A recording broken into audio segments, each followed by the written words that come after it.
प्यारे दर्शकों नमस्कार। तारीख है आज 14 जुलाई 2026, दिन मंगलवार, हिंदी तिथि आषाढ़ माह कृष्ण पक्ष चतुर्दशी। आइए नजर डालते हैं हमारे प्यारे राज्य उत्तराखंड की तमाम बड़ी खबरों पर। वीडियो शुरू करने से पहले कमेंट बॉक्स में जय हिंद लिखकर हमें सपोर्ट करें। तो चलिए शुरू करते हैं।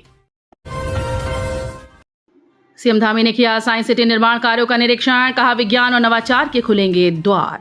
मुख्यमंत्री पुष्कर सिंह धामी ने सोमवार को उत्तराखंड राज्य विज्ञान और प्रौद्योगिकी परिषद में साइंस सिटी परियोजना के निर्माण कार्यों का निरीक्षण किया। उन्होंने विज्ञान प्रौद्योगिकी और नवाचार नीति परिसंवाद कार्यक्रम में भी प्रतिभाग किया। कार्यक्रम को संबोधित करते हुए मुख्यमंत्री ने कहा कि देहरादून साइंस सिटी का निर्माण कार्य तेजी से आगे बढ़ रहा है। आने वाले वर्षों में ये साइंस सिटी केवल उत्तराखंड ही नहीं बल्कि पूरे देश के विद्यार्थियों, शोधकर्ताओं और वैज्ञानिकों के लिए विज्ञान, नवाचार और अनुसंधान का अग्रणी केंद्र बनकर उभरेगी। इस साइंस सिटी में हमारे युवाओं को अत्याधुनिक सुविधाएं उपलब्ध होंगी जो उनके सपनों और विचारों को नई उड़ान देने का कार्य करेगी।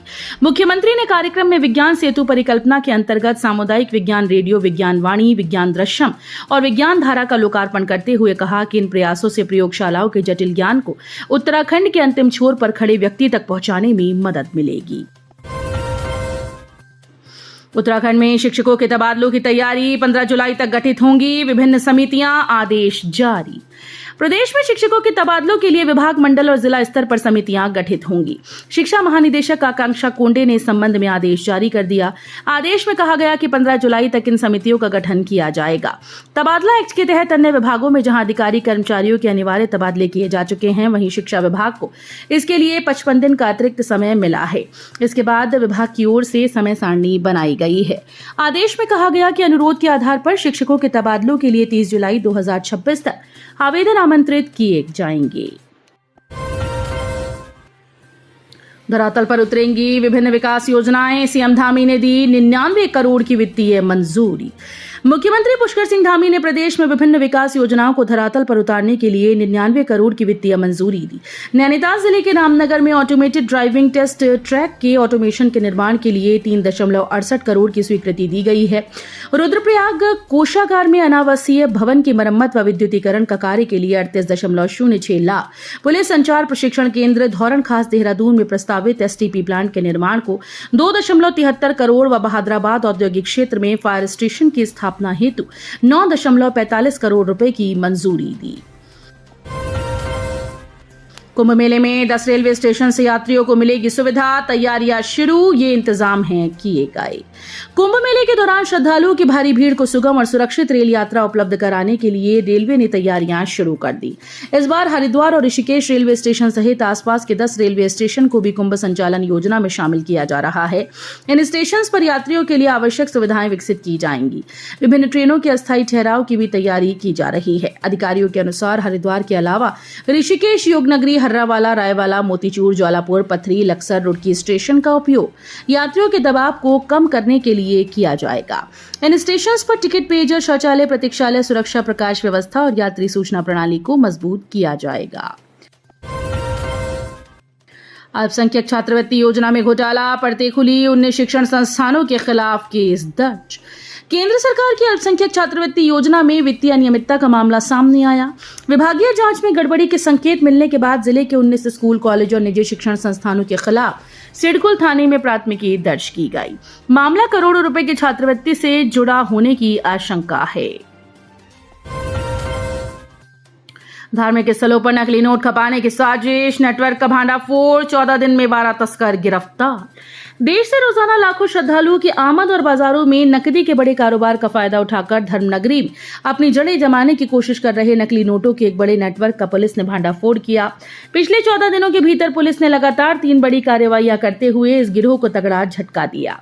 पुलिस ने अलग अलग मामलों में 12 आरोपियों को गिरफ्तार कर उनके कब्जे से 2.92 लाख रुपए की जाली करेंसी, नोट छापने में इस्तेमाल होने वाली प्रिंटर, लैपटॉप और मोबाइल समेत अन्य उपकरण बरामद किए हैं।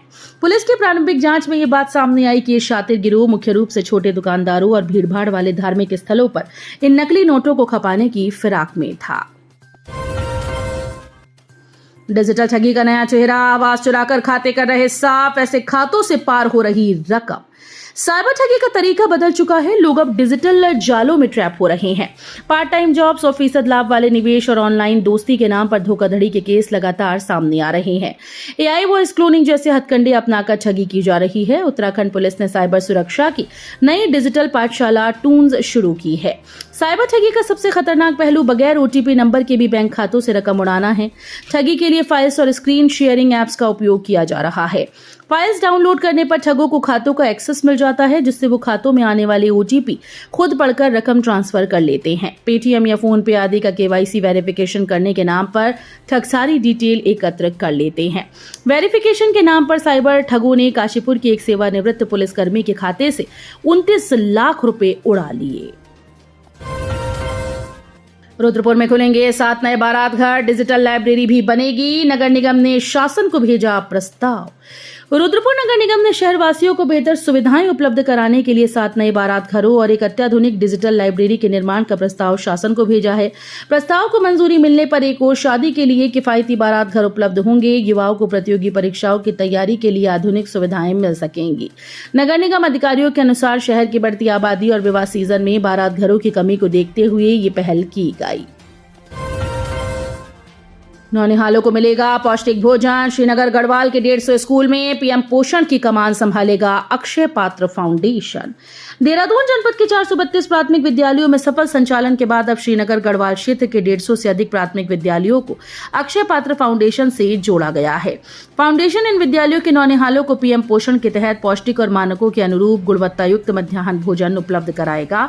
राज्य मंत्रिमंडल ने इस संबंध में प्रस्ताव को मंजूरी दी है। अक्षय पात्र फाउंडेशन वर्ष 2019-20 से देहरादून के सहसपुर विकासनगर रायपुर विकासखंड के 432 प्राथमिक विद्यालयों में प्रतिदिन ताजा, स्वादिष्ट और उच्च प्रोटीन युक्त भोजन उपलब्ध करा रही है। संस्था का आधुनिक केंद्रीय रसोई घर झाझरा में स्थित है, जहां से विशेष वाहनों के माध्यम से विद्यालयों तक भोजन पहुंचाया जाता है।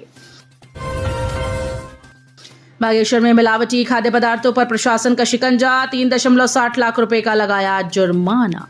खाद्य पदार्थों की गुणवत्ता से समझौता करने वाले कारोबारियों के खिलाफ प्रशासन ने कड़ी कार्रवाई करते हुए 2 मामलों में 3.60 लाख रुपए का जुर्माना लगाया।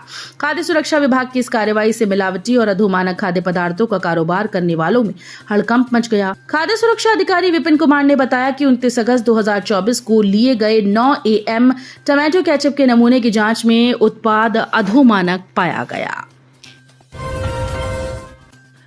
रुद्रपुर में दर्दनाक हादसा, बिजली पोल पर मरम्मत के दौरान करंट लगने से पीएसी जवान की मौत। तकनीकी दिक्कत ठीक करने के लिए बिजली पोल पर चढ़ा पीएसी कर्मी करंट लगने से नीचे गिर गया। इससे उसके सिर पर चोट के चलते वो गंभीर रूप से घायल हो गया। आनन फानन में स्वजन और आसपास के लोग उन्हें जिला अस्पताल ले गए, जहां डॉक्टर ने उन्हें मृत घोषित कर दिया। इसका पता चलते ही स्वजनों में कोहराम मच गया। नेशनल पब्लिक सर्विस ट्रस्ट ने भाजपा सांसद के भाई पर लगाए गंभीर आरोप, पुलिस में की शिकायत। नेशनल पब्लिक सर्विस ट्रस्ट ने भाजपा सांसद के सगे भाई पर कई आरोप लगाए। पुलिस को दी शिकायत में ट्रस्ट ने फर्जी नियुक्तियां, फर्जी चुनाव, 160 बीघा ग्राम समाज भूमि की कथित बिक्री, 1988 से बिना वैध लीज सरकारी भूमि पर कॉलेज, होटल व दुकानों का संचालन, करोड़ों की सरकारी धन निकासी, सरकारी अभिलेख गायब करने और राजनीतिक संरक्षण के आरोप लगाए हैं। ग्रेड पे की मांग को लेकर विभिन्न संगठनों का पुलिस मुख्यालय कूच बैरिकेडिंग कर रोका, हुई झड़प। जन अधिकार पार्टी ने ग्रेड पे की मांग को लेकर उत्तराखंड पुलिस जवानों के समर्थन में पुलिस मुख्यालय मार्च किया। परेड ग्राउंड से आयोजित पुलिस अधिकार मार्च को पुलिस को सुभाष रोड पर बैरिकेडिंग लगाकर रोक दिया। इस दौरान विभिन्न सामाजिक संगठनों और पुलिस कर्मियों के परिजनों को पुलिस ने रोक दिया। पशुलोक बैराज के पास गंगा के तेज बहाव में बालक बहा दोस्तों के साथ आया था स्नान करने। एम्स ऋषिकेश के नजदीक पशुलोक बैराज स्थित ओम घाट पर एक बालक गंगा में डूब गया। बालक की तलाश जारी है, लेकिन अभी तक उसका कोई सुराग नहीं मिल पाया है। डांडी चौक पर पुलिस की चेतक सहित 3 बाइक की टक्कर, 2 युवकों की मौत, कांस्टेबल गंभीर घायल। पथरी थाना क्षेत्र के डांडी चौक पर सोमवार को सड़क हादसे में 2 युवकों की मौत हो गई। पुलिस की चेतक बाइक पर सवार एक कांस्टेबल गंभीर रूप से घायल हो गया। पुलिस ने शवों को पोस्टमार्टम के लिए भिजवा दिया है। घायल कांस्टेबल का एक निजी अस्पताल में उपचार चल रहा है। तो ये थी उत्तराखंड की बड़ी खबरें। हम मिलेंगे अगले बुलेटिन में, तब तक के लिए धन्यवाद।